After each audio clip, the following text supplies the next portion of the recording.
ప్రత్యేకంగా చెప్పడానికి ఏమీ లేదు. ఎందుకంటే మన సుదర్శన్ గారికి అందరికీ తెలుసు, ఆయన అందరూ చూస్తున్నాం, ఆయన మన మధ్యలో ఉన్నారు, అందరూ ఆల్రెడీ ఆయన గురించి చెప్పారు. నేను ప్రత్యేకంగా ఏం చెప్పడానికి ఏం లేదు. కాకపోతే ఆయనకున్న జీలేంటో ఒకటి రెండు విషయాలు మీకు చెప్పాలనుకుంటున్నాను.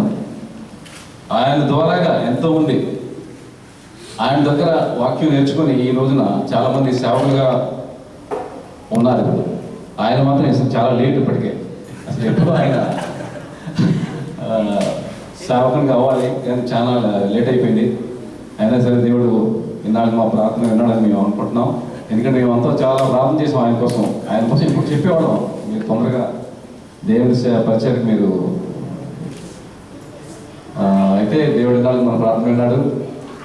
ఒక విషయం చెప్పాలనుకుంటున్నాను, ఏంటంటే ఆయన చాలా ఇబ్బందులు పడ్డారు. ఇక్కడ ఇబ్బందులు అంటే ఆయనకు వచ్చే ఇబ్బందులు చాలా మందికి రాలేదేమో అనుకుంటున్నాను నేను. అటువంటి ఇబ్బందులు ఆయన ఎదుర్కొన్నారు.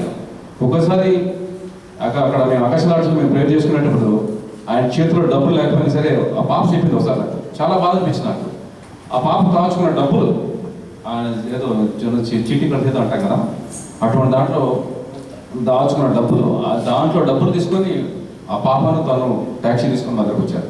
అసలు అంత అవసరం వచ్చింది ఆయనకి. బ్రదర్ నేను రాలేను ఈరోజు, మీరు ప్రార్థన చేసుకున్నట్టు అయిపోతుంది కదా. కానీ ఆయన అంత ఇబ్బందుల్లో ఉండి కూడాను ఆ డబ్బులు పట్టుకొని దేవునికి అంటే అంత టైంలో ఉన్నంత ఇదనమాట, దేవుని పరిచయం చేయాలి. అయ్యో అక్కడ మన బ్రదర్స్ అందరూ వెయిట్ చేస్తుంటారు, వెళ్ళాలి అని ఒక తప్పన. అలా చాలాసార్లు ఆయన ఒక్కోసారి డ్యూటీలో ఉంటూ వాళ్ళకి ఒక వెహికల్ ఉంది, ఆ వెహికల్ పట్టుకొని వచ్చి మా దగ్గర వాకింగ్ చెప్పి మళ్ళీ ఆయన డ్యూటీకి వెళ్ళిపోయిన రోజులు కూడా ఉన్నాయి. నేను చాలా అంటే ఇంతమంది చూసాను కానీ ఆయనలో ఉన్న జీవితం అటువంటిది అనమాట. దేవుని సేవ ఎలాగైనా చేయాలి, అందరినీ రక్షించాలి అని ఒక తప్పన ఆయన్ని.